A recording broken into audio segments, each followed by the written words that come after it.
학교 비정규직 노동자들이 공정임금제를 주장하며 총파업을 선언하면서 학교 급식 중단 사태가 현실화되고 있습니다. 파업 이틀째를 맞은 일선학교에서는 급식 운영에 차질을 빚었습니다. 정읍시에서는 소싸움 관련한 논쟁이 이어지고 있는 가운데 정읍시가 소싸움장 건립이 포함된 축산 테마파크를 추진하다가 시민단체의 반대에 부딪혀 계획을 수정했습니다. 고창군이 전라북도에서는 처음으로 이른바 농민수당을 지급합니다. 농업의 공익적 가치를 인정한 건데요. 1년 동안 60만 원을 받는데 현금이 아닌 지역상품권으로 지급될 계획입니다. 갈수록 진화하는 보이스피싱, 즉 전화금융사기 피해를 막기 위해 관련 기관들의 예방 활동을 강화하기로 했습니다. 금감원과 전북도, 전북경찰청 3개 기관은 피해 예방 영상물을 송출하는 등 지자체 홍보 채널을 활용하기로 했습니다.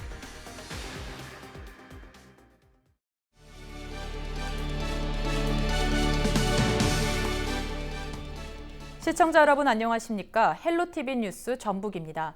첫 소식입니다. 학교 비정규직 노동자들이 공정임금제를 주장하며 총파업을 선언하면서 학교 급식 중단 사태가 현실화되고 있습니다. 파업 이틀째를 맞아 전북 지역 내 상당수 학교들이 급식 운영에 차질을 빚었습니다. 김남호 기자가 취재했습니다. 전북 지역 한 초등학교 점심시간 모습입니다. 학교 비정규직 조합원들의 파업으로 급식이 중단된 이 학교 학생들은 도시락과 학교에서 지급된 빵과 음료로 식사를 하고 있습니다. 아이들은 평소와 다른 식사에 자신들이 좋아하는 간식까지 전달받으면서 싫지 않은 모습입니다. 하지만 도시락을 준비하고 영양 상태를 걱정하는 학부모들은 우려의 목소리를 내고 있습니다. 아무래도 학교 급식이 중단되면 불편하기도 하고 걱정은 되죠. 염려도 되고 반응들이 좀 불편해도 괜찮으니까 좀 잘 해결이 되었으면 좋겠다. 그렇게 생각을 하고요. 교육당국도 지금 이번이 비정규직 파업이 이번이 처음이 아니잖아요. 조속히 좀 잘 해결될 수 있도록 교육당국도 좀 노력을 많이 해줬으면 좋겠습니다. 전북 지역 학교 비정규직 노조원 7,500여 명 가운데 파업 첫날 1,200여 명이 참여했으며 이틀째인 4일에는 930여 명이 참여했습니다. 전라북도 교육청은 급식이 중단된 초중 고교에 대체 급식을 수립해 줄 것을 일선학교에 전달하고 있습니다.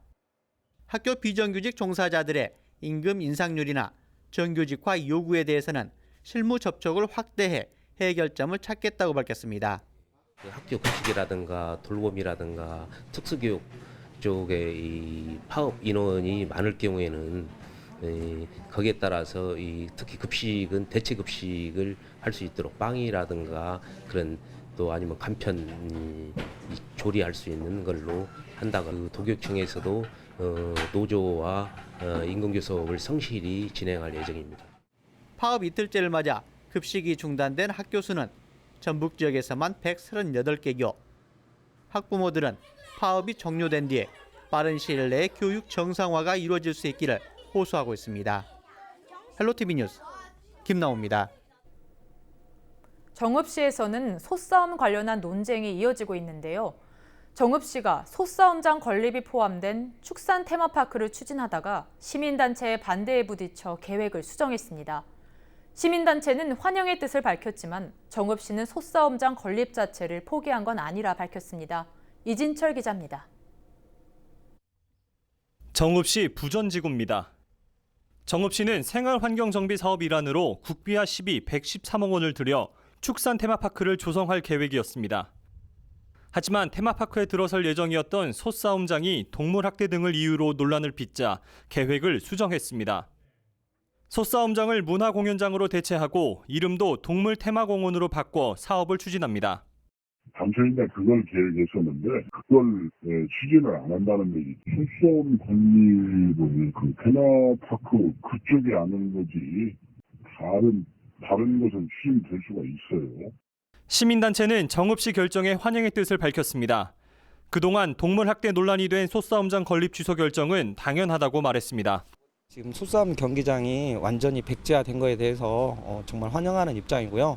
앞으로는 시가 무슨 일을 추진할 때 시민들의 반대되는 의견이라도 좀 적극적으로 수렴해가지고 이런 일이 재발되지 않았으면 좋겠습니다. 정읍시는 지난해 확보한 예산으로 올해 소싸움 대회를 예정대로 치르겠다는 입장을 밝혔습니다. 지난달 5일에는 민주평화당 유성엽 의원이 소싸움의 예산 지원을 강화하는 소싸움 진흥법을 발의했습니다. 이에 대한 시민단체의 강력한 반발이 이어지면서 소싸움 관련 진통은 계속될 것으로 전망됩니다. 헬로티비 뉴스 이진철입니다. 갈수록 진화하는 보이스피싱, 즉 전화금융 사기 피해를 막기 위해 금융감독원 전북지원과 전북지방경찰청, 전라북도청이 예방 활동을 강화하기로 했습니다. 전라북도는 지난해 전북 지역의 보이스피싱 피해 금액과 건수가 전년보다 81%, 46%씩 각각 급증했다고 밝혔습니다. 이 같은 피해를 줄이기 위해 3개 기관은 전북 지역 주요 전광판에 피해 예방 영상물을 송출하는 등 지자체 홍보 채널을 활용하기로 했습니다. 또 각 읍면 동사무소를 통해 피해 예방 요령을 안내하고 지자체 인터넷 홈페이지와 SNS 등 온라인 채널을 통한 안내도 강화하기로 했습니다. 남원시가 내년 준공 예정인 3회 일반산업단지의 산업시설 용지 58만 7천 제곱미터를 이달부터 분양합니다. 3회 산단 분양 면적은 49만 6천 제곱미터이며 임대 면적은 9만 1천 제곱미터로 분양 가격은 3.3제곱미터당 32만 원 선입니다. 남원시는 공영 개발 방식으로 조성 원가를 낮춰 분양가가 전북 지역 일반 산업단지의 74% 수준에 불과하다고 설명했습니다. 고창군이 전라북도에서는 처음으로 이른바 농민수당을 지급합니다. 농업의 공익적 가치를 인정한 건데요. 1년 동안 60만 원을 받는데 현금이 아닌 지역 상품권으로 지급될 계획입니다. 정명기 기자의 보도입니다. 고창에서 20여 년 동안 쌀 농사를 짓는 안선홍 씨. 지난해 쌀값이 그나마 나아졌지만 처음 농사 지을 때나 별반 달라진 게 없습니다. 올 수확철도 수익성을 가늠하기 어렵습니다. 제가 처음 시골에 왔을 때 그해 농농사 한 섬에 18만 8천 원 오더라고. 제가 26살 때 들어왔는데 작년에 18만 3천 원인가? 그렇지만 고창 지역 농민들은 올해부터 이른바 농민수당을 받게 됐습니다. 한 해 동안 상하반기에 30만 원씩 60만 원을 받습니다. 일단 올해는 9월쯤 지급될 예정입니다. 고창군이 전라북도에서 처음으로 농업 현실과 공익적 가치를 인정한 겁니다. 농민수당을 하게 되면은 고창군 전체적인 농가들이 골고루 혜택을 받는 거죠. 시골에 혼자 사는 독거노인분들 이게 농사 조금씩 짓고 계신 분들이 많아요. 그분들한테 큰 도움이 된다고 저희는 생각을 해요. 고창군에 2년 이상 주소를 두고 있고 농업 경영체로 등록한 농가가 해당합니다. 13,000여 농가에 한 해 78억 원 정도 들어갈 것으로 추산됩니다. 앞서 고창군은 농민수당 추진위원회를 운영했고 지난 26일 관련 조례를 통과시켰습니다. 농업은 생명산업입니다. 국토를 지키는 산업이기 때문에 농업의 공익적인 가치를 존중하는 농민수당 제도를 가장 먼저 하게 됐습니다.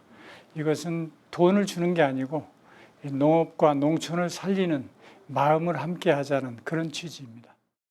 농민수당은 지역 화폐인 고창사랑 상품권으로 지급해 지역 경제에 도움이 될 것으로 전망됩니다. 전라북도와 나머지 시군도 내년부터 농민 공익수당 60만 원을 지급할 예정입니다.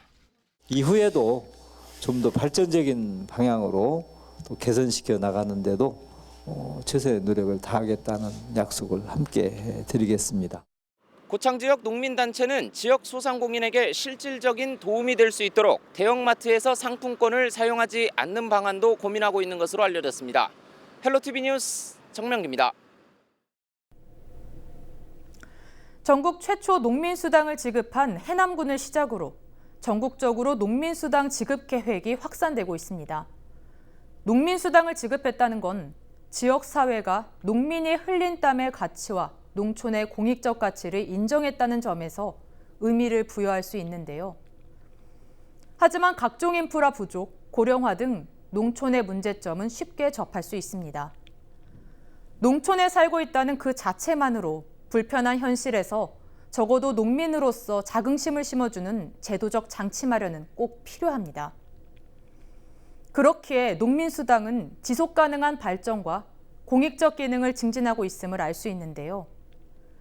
귀농 귀촌이 과거에 비해 활성화되고 농촌에 활력을 불어넣곤 있지만 현실적인 문제 극복에는 한계가 분명히 있습니다.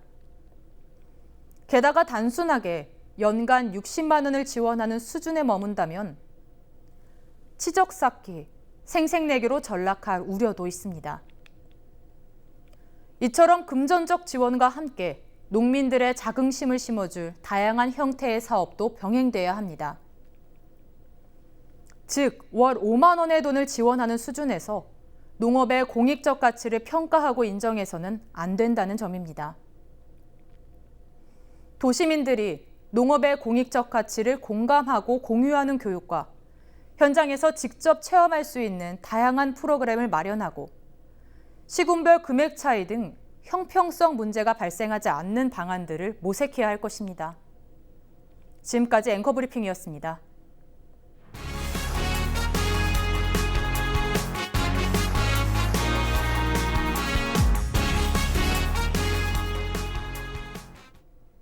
전라북도 환경청이 화학물질을 취급하는 사업장을 대상으로 화학물질 통계 조사에 나섭니다. 이번 조사는 전라북도에 있는 19개 업종 2,628개 사업장을 대상으로 실시됩니다.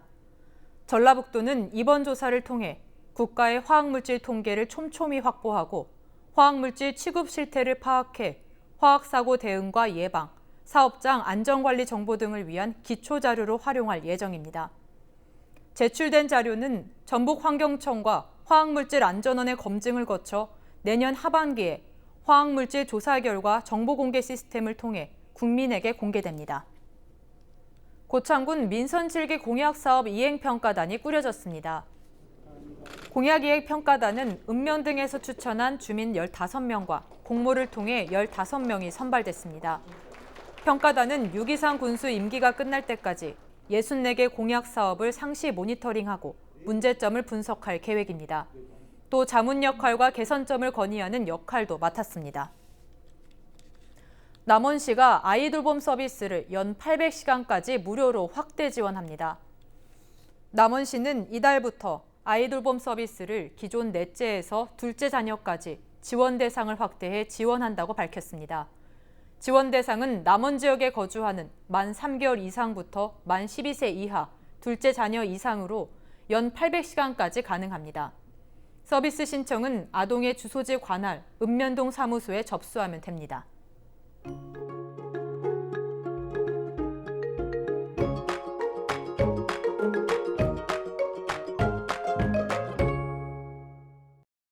낮 동안 맑은 하늘에 햇살이 강해서 기온이 크게 치솟겠습니다.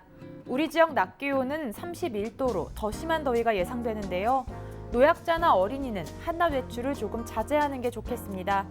전국의 자외선 지수는 매우 높은 수준까지 오르겠습니다. 주간 날씨입니다. 당분간 장맛비 소식 없이 맑은 날씨가 이어지면서 기온이 계속 오르겠습니다. 장마 전선은 다음 주 중반이 돼서야 전국에 비를 뿌릴 전망입니다. 바다 날씨입니다.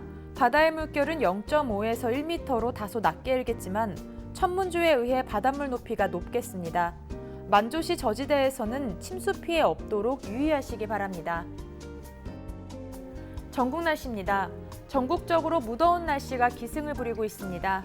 낮 동안 대부분 지역이 30도를 웃도는 더운 날씨를 보이겠습니다.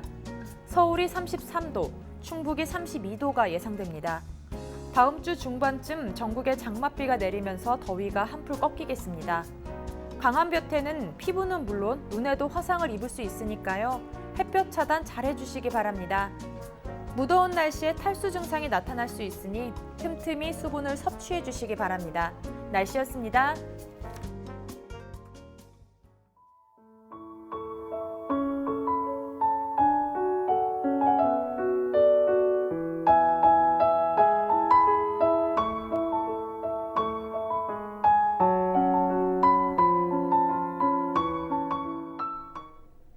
이상으로 뉴스를 마칩니다. 저희는 언제나 지역 주민 여러분 곁에 있겠습니다. 고맙습니다.